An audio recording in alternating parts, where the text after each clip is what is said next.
YouTube, what is going on? Back yet again. DJ here with the Temple Music Academy. Guys, I'm in a wicked mood because it has been just rapid growth on the channel. So many emails coming in. Everything is really, really great.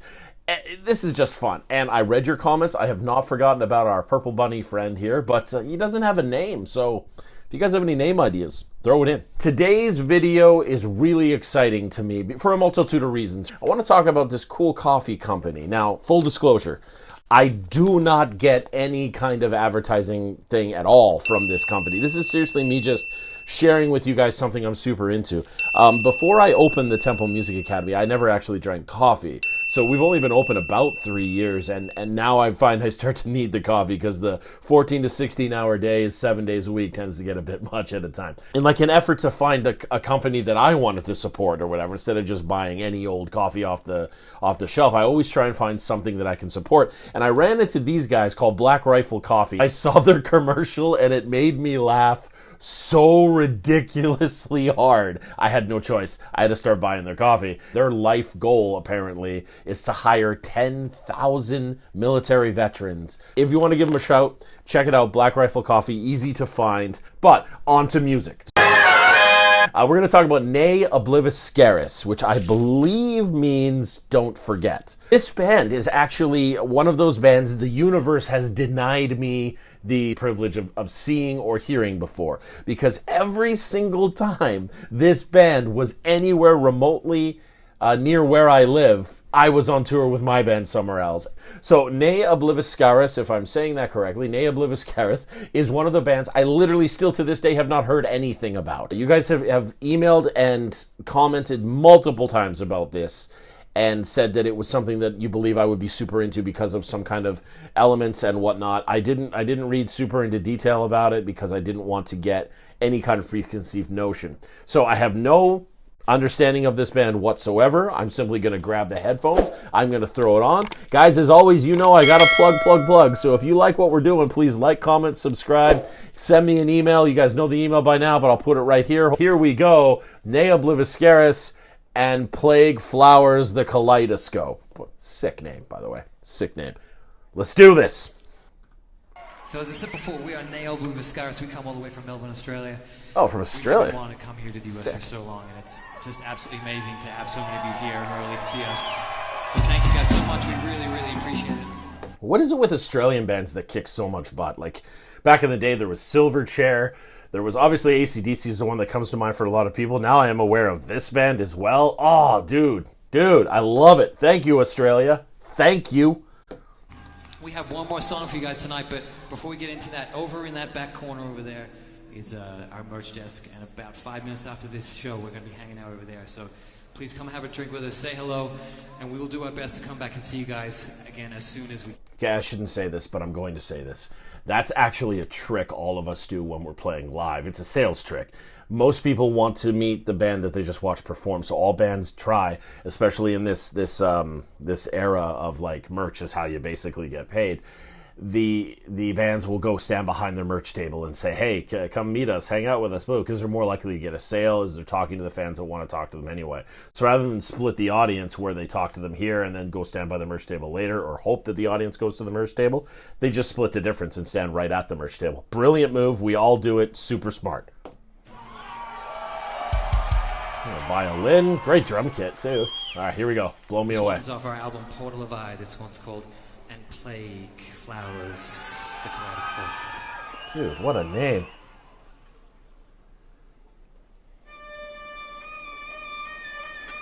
Good dissonant tone. Good dissonant tone. Ooh, it's creepy and like.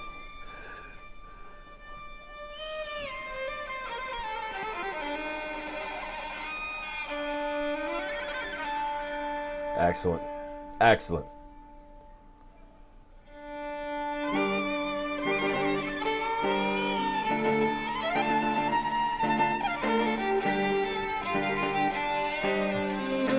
Chord extensions. Look, I said before in one of the Nightwish videos, I said before about what it's like to play a mode and how modes can give birth and blossom to a chord that's underneath it. And if you guys need any more of a solid example, like there you go. I don't really know. Like that's exactly what's going on. Buddy here on the right's playing chords. Buddy here on the left is cycling through modes to give you some kind of melodic feel. That's super sick, man. I like the Middle Eastern sound that we're getting out of it, too, with a dissonant tone, letting it come into pitch, letting it be a slightly out of pitch for an aggression feel. I like the look of the entire band wearing this kind of black and the cool, they look like crows to me. Everything about this band visually and sonically up to this point is sick as hell. I am enthralled. What else you got? Need the angle. Is that an 8th string? 7th string? Looks like he's playing an axe effects unless I'm crazy. Ooh, delay. Good. Oh, yeah. Lefties. Oh, my God. This instantly reminds me of a video game I used to play called Tenchu Stealth Assassins. A really sick soundtrack was a part of that game. Please check it out, guys. It is amazing. These guys rule already. I'm a fan. Sign me up. How do I buy their swag? Sign me up. This is sick.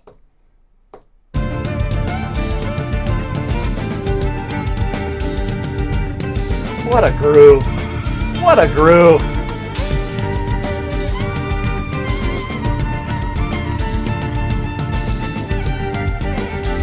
Oh, hell yeah, buddy.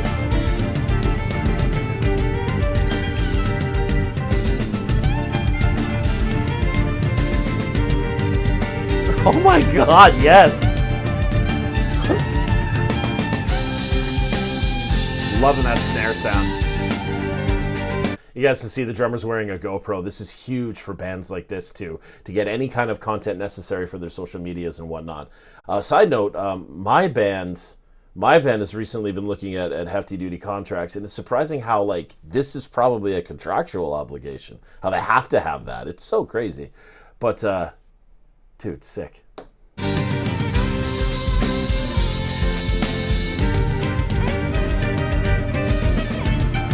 Oh.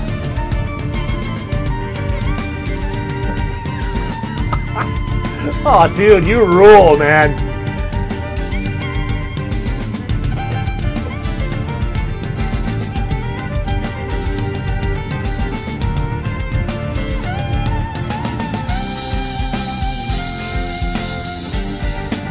He's establishing a theme. So he's totally establishing a theme with the melody already. We can hear that. He's totally establishing a theme with the melody, and it's going to become a cadence or a turnaround every time, so we have something familiar to it. This song, I assume the other dude that hasn't done anything there is the vocalist, but so far it doesn't need vocals. This is crushing as it is. Everything about this is crushing. The drummer looks a little stiff to my knowledge, but I don't profess to be an amazing drummer by any stretch, so he looks a little stiff, but let's let it play out.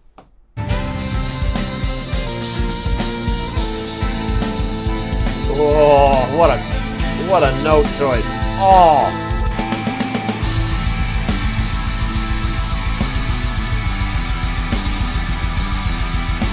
If ever there was a time on this YouTube channel that it desperately took everything I had not to curse, oh, yeah, dude. When that kicked in, I just wanted to drop an F-bomb so bad. So bad.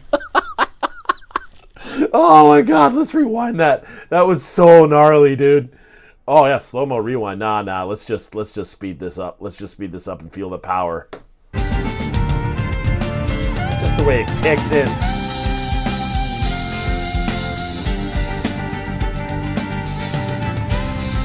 Watch this. Watch this.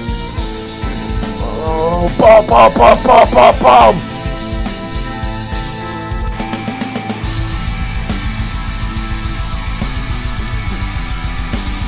Yeah, sign me up. Oh, my God.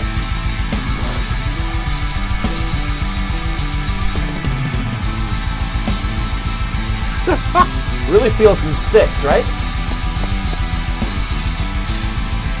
See if you can count it. That bass line, dude. Buddy screams too?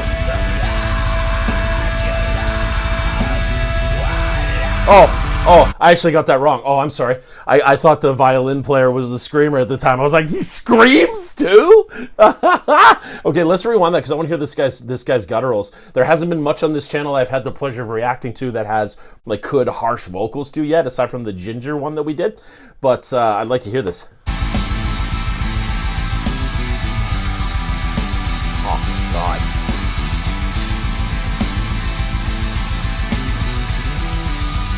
Bassline's taking me places.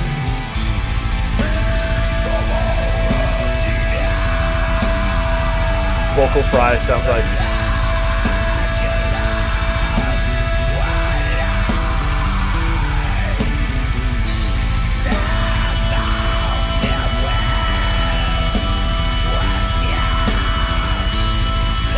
Modes.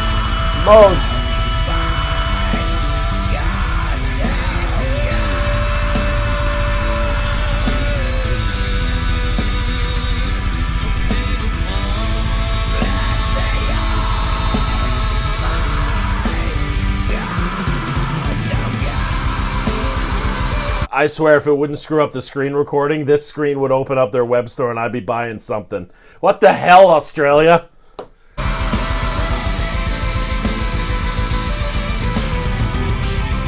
Aw, lay it down, buddy.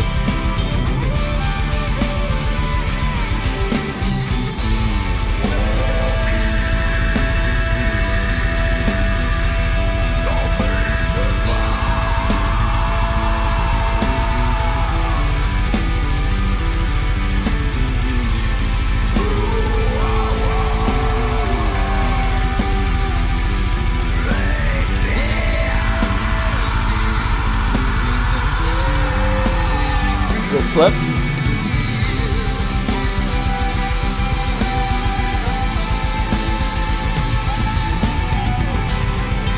Okay, so the champion of this entire video is the sound guy. Okay, like that's that. You know how hard it is to properly capture a violin with a live band, let alone a metal band where the drummer is double kicking like a son of a gun? It's kind of tough to see, but like it looks like they're doing that plexiglass effect again, where they separate the drummer from an artificial, or with an artificial wall that they put up, because it can kind of house the sound a bit and just make it a little bit easier on the mixing person. I do notice that the amp this guitar player is using is called an Axe-Fx. It's by a company called Fractal, and it was one of the first kind of like digital-based amps that could get a really crushing sound, and it would enable them to play it into the in-ear monitors, but there's actually no stage volume. So if that makes sense, like a lot of time live bands will have the huge stacks of amps on the stage with them, and the guitar player would play, and the guitar player would hear that from behind them and then have a monitor in front of them to hear the actual bounce back, and then the sound guy would do a line check, it's called, where each instrument would go through, be like, yes, I can hear myself, now can you give me more of this, that, the other thing? Because every musician in a band usually has, or I shouldn't say usually, but can sometimes have a flavor of what kind of mix they want. Like when my band plays live, for example, I love to hear the drummer and the vocalist and the bass player, but a little bit of the vocalist, mostly of the drummer, and take out the crash cymbal if you can. I just want to hear like mostly the hi-hats because I stick with this counting. But then my bass player that plays in the band with me might prefer something completely different. But with bands like this, they go with the Axe-Fx because then what happens is there's no need for stage amps. And that's good for two reasons, really quick, two solid reasons. One reason is that as far as audio setup on the stage goes, it's very much a put the amp on the stage, plug it into power, away you go, which is sick. And they run a cable right to what's called front of house, so the sound guy gets a direct signal right from that amp. No need for microphones, no need for anything on stage aside from that Fractal, and they can adjust from there. And the audience will get it through the PA, and then the musician usually has in-ear monitors which like slip right, and you might have seen some kind of people wearing them where they look like just glorified hearing aids, really. And they can get the same effect of all the monitors, hence the term in-ear monitors. But to add a violin to this mix, damn, dude. Bravo, sound guy. Whatever venue this is, bravo, Mr. Soundman. You deserve some kind of credit. This is legit.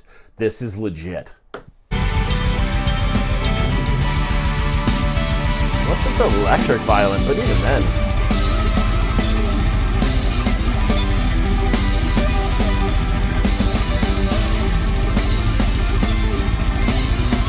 Sweep arpeggios.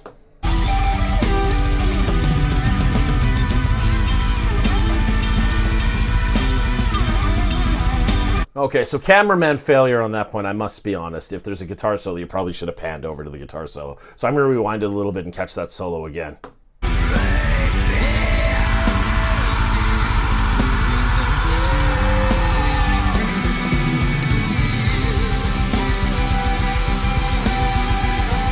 They're setting a bedrock down right now. Could be a key change, but I'm not hearing one. And here comes guitar solo, right?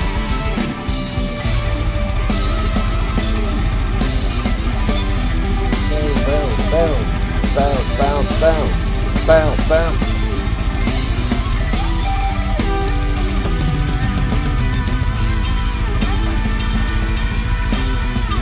Unison bends.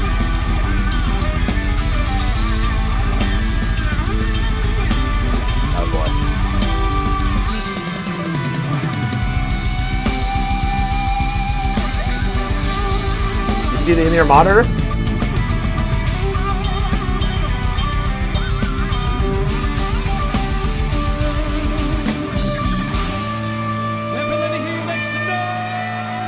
Okay, so what the guitar player was doing in that solo is what's called arpeggios, or a chord played one note at a time.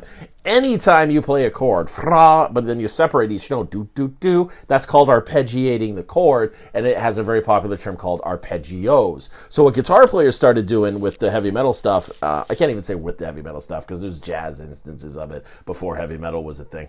But like what they'll do is they'll do this thing called sweep picking, where they control the wrist with a locking motion, and they cycle through the strings like this, and they match their hand with a synchronized pattern of the notes repeating over and over again. If you remember one of my previous videos, I talked about how a chord is usually 1, 2, and 3 like this, and you can make inversions of it.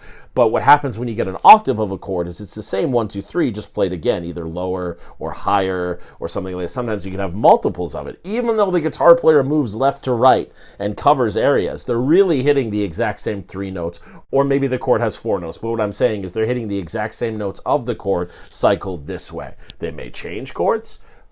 That's allowed because that's changing the arpeggio, and that's how we get the cycle through. There's lots of crazy examples of this. If you guys want to see a lesson on some examples of sweep picking arpeggios, just let me know in the comments and I'll dissect that with you a little bit further. This guy used a lot of examples of sweep arpeggios with some cool scale runs, which actually goes back to something I said before, because, you know, modes give birth to chords that blossom underneath, right? So this guy probably just played a bunch of the chords with sweep arpeggios that don't sound like a chord because they're just nuts, and then he used modes to cycle through for the rest of the thing.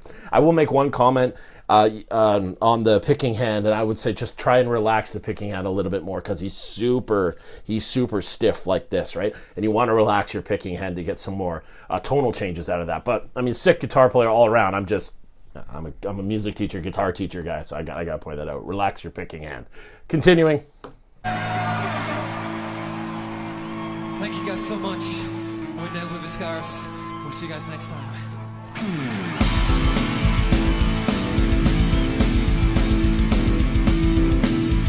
Bass player rocking those chords, man. Sick.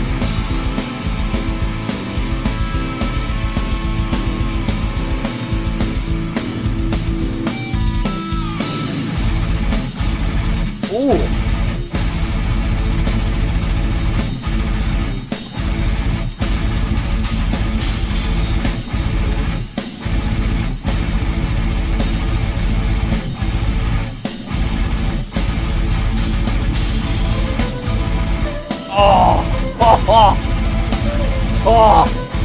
Oh, I'm gonna need this towel, hang on.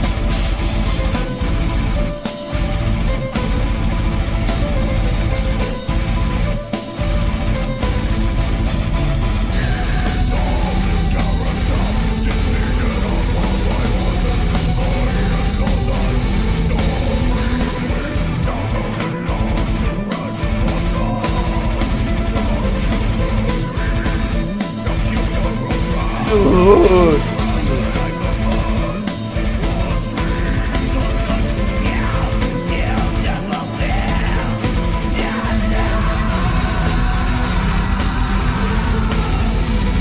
Okay. Dude. Talk about combining all the things I love. Harsh vocals, great melodies, superior musicianship, dope-ass syncopation, killer rhythms underneath. Good God. Oh, that's so dope. That is so dope. Okay.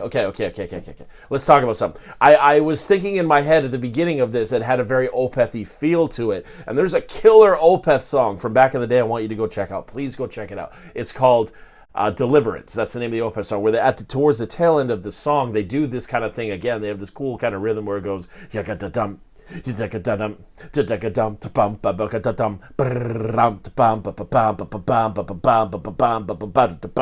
when these guys kicked into that syncopated rhythm at this part of the song here, I was like, oh hell yes. And then to add that cool like double time feel on the violin, oh my God, sign me up. I think I've said that like 3 times now. Sign me up. Don't even care.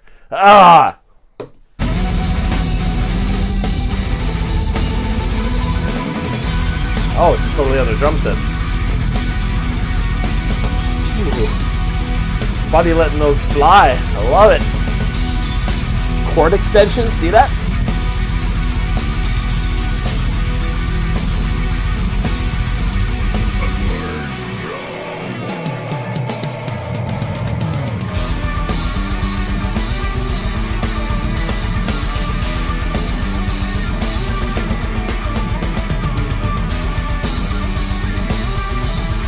Oh, I'm invested. I'm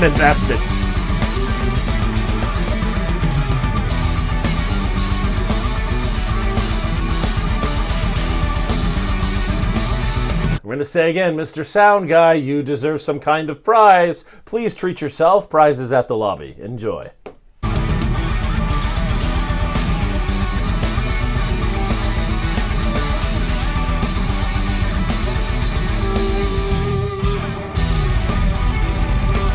Love it.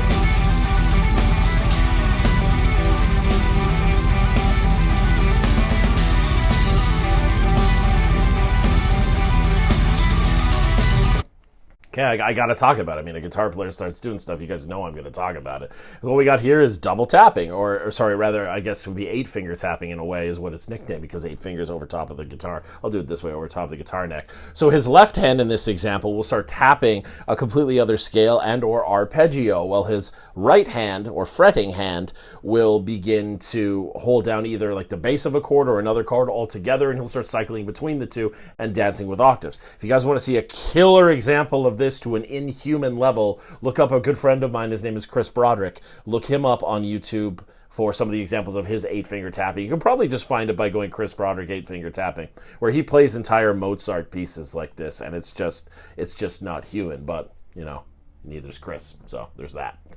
This is killer sounding. Let's keep it going.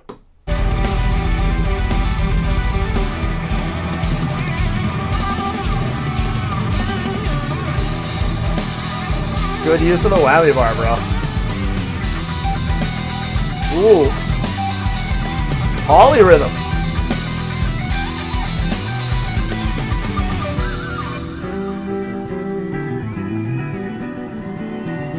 Tasty bass line. And here we see again, chords on this side, mode on the other side. Blasting.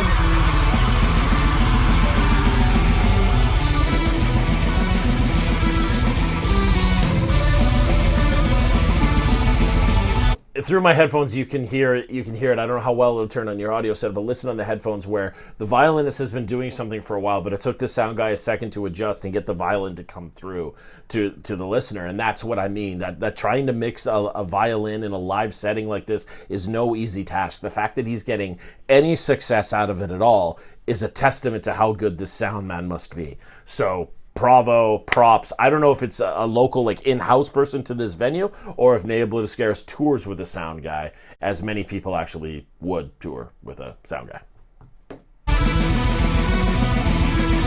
GoPro cam from the chest.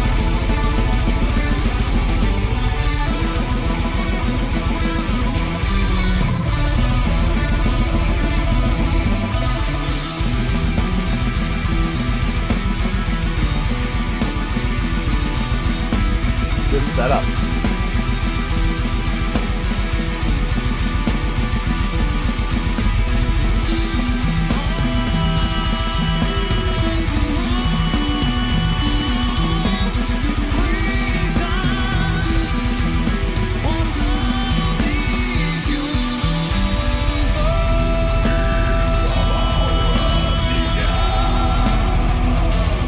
Definitely sounds like Vocal Fry to me.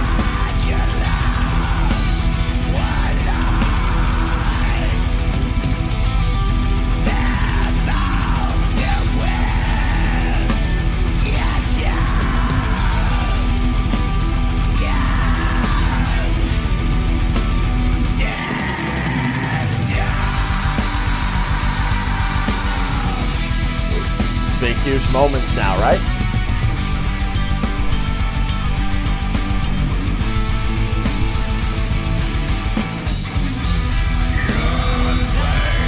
Good harmony, man.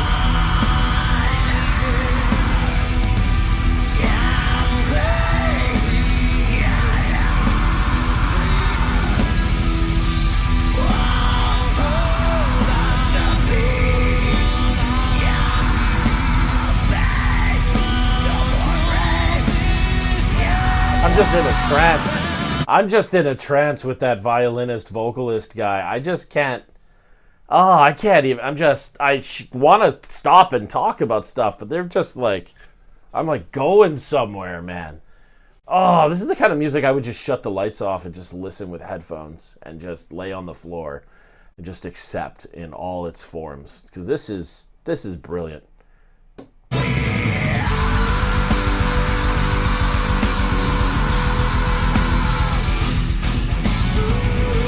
That shot.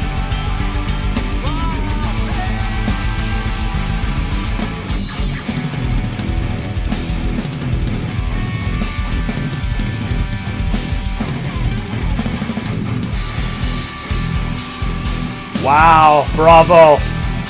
Bravo.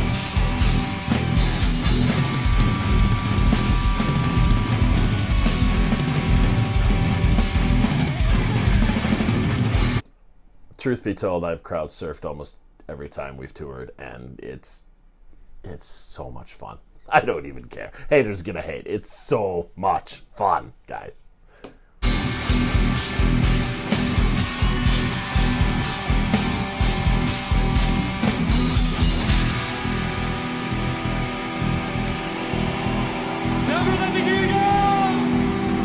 So it goes without saying, these guys are utterly fantastic. So much to talk about in that regard. Like the compositional wise is really cool. They do a lot of these not time changes, but like these polyrhythm things, which is, it's difficult to explain because I'm actually really emotionally affected right now by that song. That was really good. Guys, this is sick. Everything. Now, I mean, even the stuff that doesn't matter necessarily, like the stage presence, the stage layouts, so like the backdrops there and whatnot, I actually want to take back a previous comment I said about the drummer looking stiff.